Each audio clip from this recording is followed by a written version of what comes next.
2월 26일 강아랑이 전해주는 정치권의 뜨거운 말말말 강아랑의 정치랑입니다. 자, 오늘 첫 번째 주제입니다. 이번에도 김종인 매직입니다. 이낙연 대표와의 결별로 난관에 부딪혔던 개혁신당. 구원투수로 김종인 전 국민의힘 비상대책위원장을 공천관리위원장으로 영입했습니다. 예정되었던 시점보다 다소 늦었지만 어느 당보다 중량감 있고 정무적 능력이 탁월한 김종인 위원장님을 모시게 되었습니다. 김종인 공천관리위원장님을 중심으로 훌륭한 인재들을 발굴해 국민들에게 선보이는 공천 업무에 신속하게 임하겠습니다.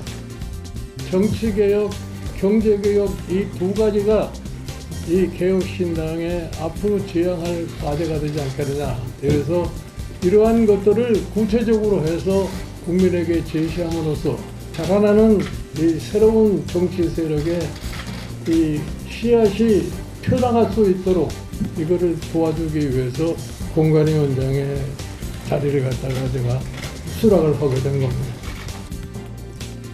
그동안 가느냐 마느냐 말이 많았는데 결국 개혁신당과 한 배를 탔습니다. 이준석 대표를 비롯한 개혁신당 지도부는 김 위원장을 모시기 위해서 아침, 점심, 저녁으로 찾아가서 산고초려했다고 알려지고 있죠. 이준석 대표의 노력에도 불구하고 확답을 피해온 김 위원장, 결국 최종 승낙을 한 겁니다. 김종인 위원장은 19대 총선 때부터 당색이 다른 점포를 입고 선거운동을 해왔습니다. 보수와 진보 진영을 넘나들면서 각종 선거를 이끌어온 백전노장으로 평가받기도 하죠. 총선 기준 선거판에 3번 등장해서 2차례 승리를 이끈 바가 있습니다. 이번엔 주황 색깔 점포를 입고 4번째 총선 도전입니다. 일각에선 이번 구원 등판은 과거 선거와는 다르다는 분석이 나오는데요. 거대 양당은 견고한 조직과 단단한 콘크리트 지지층을 보유해서 확장 전략을 펴는 게 가능했지만 개혁신당은 상대적으로 지지 기반이 약해서 김 위원장식의 차별화 전략을 통할지는 미지수라는 겁니다. 이런 지적에도 불구하고 김종인 공천관리위원장은 교섭단체 20석이 총선 목표라고 밝혔습니다. 과거에도 선거도 여러 번 겪어봤지만 꼭 지금 나타나고 있는 여론조사가 선거와 일치된다고는 생각하지 않아요. 기본적으로 하자가 없는 사람을 갖다가 공천하는 것을 갖다 원칙으로 삼는 거예요. 최소한도 교섭단체 정도는 만들 수 있는 의석이 될 수 있도록 노력을 할 수밖에 없습니다.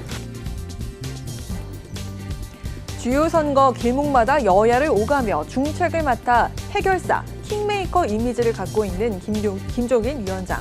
하지만 자신의 입지를 위해서 철새 정치에 매몰된 인물이란 상반된 평가도 받고 있습니다.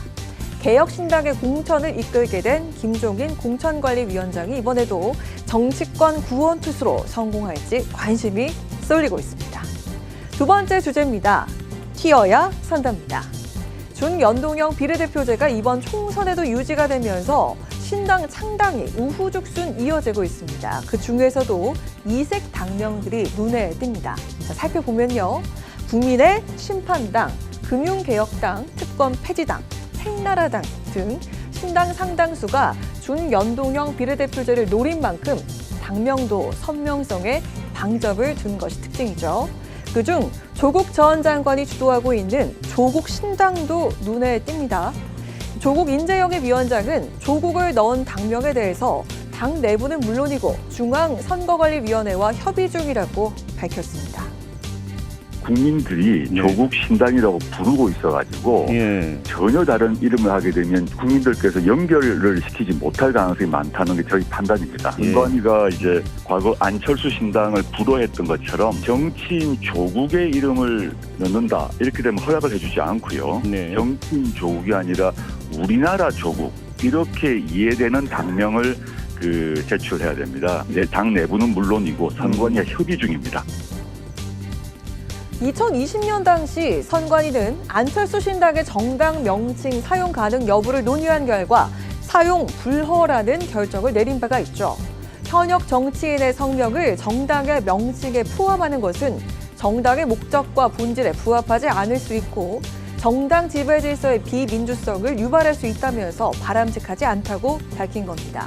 그 연장선으로 조국 신당 명칭에도 나라를 뜻하는 조국은 가능하지만 정치인 조국은 당명에 포함될 수 없다는 의견을 전한 겁니다. 2008년 박근혜 전 대통령을 지지한다는 친박연대가 등장했을 당시 선관위는 명칭을 제한하는 규정이 없다라면서도 특정인을 연상시키는 문구가 포함된 정당 명칭은 바람직하지 않다고 밝혔습니다. 하지만 결론적으로 친박연대는 사용이 가능했었죠. 통상 당명은 당이 지향하는 가치와 이념을 반영하고 있죠. 선거철이 임박한 만큼 당의 가치와 이념을 반영하기보단 톡톡 튀는 당명으로 유권자들에게 강한 인상을 심어주려는 이색 정당들이 늘어나고 있습니다.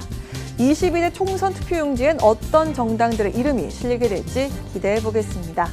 지금까지 강아랑의 정치랑이었습니다.